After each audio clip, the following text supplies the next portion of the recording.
So, మనందరికీ తెలుసు హైదరాబాద్‌లో ఒక పాట బాగా హల్చల్. సొమ్ములు ఉన్నోళ్ళు, సోకుల కుర్రాళ్ళు, సత్తా ఉన్నోళ్ళు అని జెప్పేసి ఒక పాట వస్తా ఉంటది. అప్పుడు గోల్డ్ మ్యాన్స్ అందరూ నడుచుకుంటా పోతా ఉంటారు. లేకుంటే వాళ్ళు సంథింగ్ ఏదైనా మాట్లాడుతున్నప్పుడు ఈ వీడియోలు వస్తా ఉంటాయి. మనం జూసినాం. సో, ఇప్పుడు మనం దీని గురించి ఎందుకు మాట్లాడుతున్నామంటే, సో, రీసెంట్‌గా కొండా విజయ్ కుమార్ గారు అంటే బంగారు బాబు మీ అందరికి తెలుసు. మనం ప్రీవియస్ ఇంటర్వ్యూ కూడా చేయడం జరిగింది. సో, ఆయనని ఇన్‌కమ్ టాక్స్ అధికారులు విచారించడం జరిగింది. సో, ఆయన 3 కేజీల బంగారం యేసుకొని ఢిల్లీ ఎళ్ళడం జరిగింది. సంథింగ్ హాకీ అసోసియేషన్ ప్రెసిడెంట్ గాబట్టి, అక్కడ హాకీకి సంబంధించినది ఏదో జరుగుతుంటే అక్కడికెళ్ళడానికి ఆయన ఎళ్ళినప్పుడు, సో, అక్కడ ఇన్‌కమ్ టాక్స్ ఆఫీసర్‌లు అంటే ఇంత బంగారం ఎక్కడిది అని జెప్పేసి ఇన్‌కమ్ టాక్స్ వాళ్ళు ఆయనను విచారించడం జరిగింది. ఆ విచారణలో అంటే ఈయన అంటే దగ్గర దగ్గర 3 కేజీల బంగారం ఉంది ఆయన దగ్గర. సో, వాటికి సంబంధించిన బిల్లులు అదేవిధంగా అంటే ఎప్పుడు కొన్నారు ఏంటి అనేది విచారించిన తర్వాత 1.4 క్రోర్స్ అంటే 1,40,00,000 బంగారం స్వాధీనం చేసుకున్నట్టు మనకు ఇన్ఫర్మేషన్ ఉంది. అంటే వాటికి సంబంధించిన బిల్లులు గానీ, అంటే కరెక్ట్ అయిన సమాధానాలు గానీ చెప్పలేకపోవడంతోటి 1.4 క్రోర్స్ బంగారం స్వాధీనం చేయడం జరిగింది. అంటే కొండా విజయ్ బాబు గారితో మాట్లాడినప్పుడు అంటే మా దగ్గర ఉన్నాయి.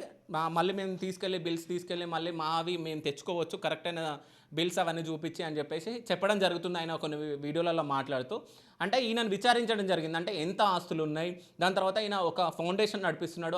ఆ ఫౌండేషన్‌కి సంబంధించిన కొన్ని క్వెషన్స్ అడగడం జరిగింది. ఈయన ఆస్తుల గురించి క్వెషన్స్ అడగడం జరిగింది. వీటన్నిటి గురించి క్వెషన్లు అడిగిన తర్వాత 1.4 క్రోర్స్ బంగారం స్వాధీనం అయితే చేసుకున్నారు. దాని తర్వాత దానికి సంబంధించిన బిల్స్ అవన్నీ మళ్ళీ విచారించినప్పుడు కరెక్ట్‌గా చూపిస్తే ఆ బంగారం మళ్ళీ ఈయనకి ఇచ్చేస్తారన్నట్టు అంటే వార్తలొస్తున్నాయి. దాని తర్వాత కొండా విజయబాబు గారు కూడా మాట్లాడడం జరిగింది. ఇక్కడ మనం కొండా విజయబాబు గురించి మనం మాట్లాడుకుంటే అంటే ఆయన ఒక ఫౌండేషన్ ఏర్పాటు చేసి దాని తర్వాత ఎవ్రీ సాటర్డే అందరికీ అన్నదానం చేయిస్తూ ఉంటాడు. అంటే ఒక్కొక్క సెలబ్రిటీని పిలవడం గానీ, పిలిచి వాళ్ళ త్రూ భోజనాలు అందరికి పెట్టడం గానీ ఇవన్నీ మనం చూస్తున్నాం. ఒకసారి మనం అక్కడ భోజనాలు అయితుంటేనే మనం సాటర్డే రోజు అన్నదానం జరుగుతుంటేనే మనం వెళ్ళి ఆయనని ఇంటర్వ్యూ చేయడం జరిగింది. ఆ ఇంటర్వ్యూ మీ అందరికీ తెలుసు. ఆ ఇంటర్వ్యూలో మనం కొన్ని క్వెషన్లు అడగడం జరిగింది. అంటే ఇది 1 గ్రామ్ గోల్డా, రియల్ గోల్డా అని చెప్పేసి మనం క్వెషన్ అడగడం జరిగింది. అదేవిధంగా ఇన్ని కోట్ల బంగారం మీరు వేసుకుంటున్నారు. ఇన్‌కమ్ టాక్స్ అధికారులు మీ పైన రైడ్ చేస్తే మీరు ఏం చేస్తారని కూడా మనం అడగడం జరిగింది. అప్పుడు కరెక్ట్ అయిన బిల్లులు చూపిస్తే వాళ్ళు ఎందుకు అది చేస్తారని చెప్పేసి కొండా విజయబాబు గారు మనతోటి మాట్లాడడం జరిగింది మన వీడియోలో.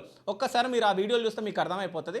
అంటే కొండా విజయబాబు గారి గురించి మనం మాట్లాడుతుంటే ఒక్కటైతే మనకు అర్థమైంది. కొండా విజయ్ కుమార్ బాబు గారి బంగారం రియల్ అని అయితే మనకు అర్థమైపోయింది.